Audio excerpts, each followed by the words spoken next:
We actually have the ability to talk ourselves out of our own blessing. And that's been something that I've really been wrestling with lately.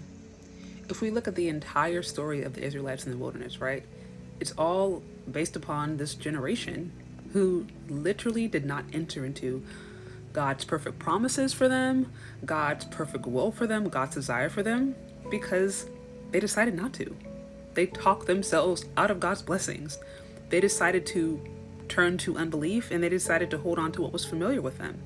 And that story, it always resonates with me so much because it shows us really how much power that we have as an individual.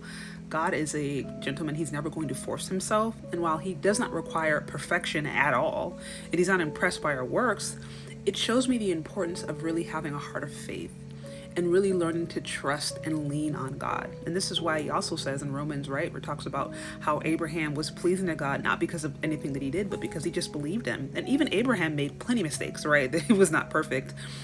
But when he's remembered, when he's talked about all throughout Hebrews 11, and the chapter of faith, all they talk about is the good things Abraham did. They never talk about his failures. They talk about how he was the father of faith.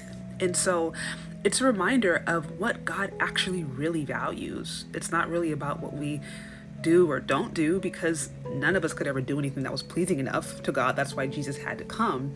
But I think once we get past that point, it's about really learning actually what it means to live by faith and what it means to actually just come into agreement with what God is saying about us and our own life. And I certainly don't want to be a person that decides to test God.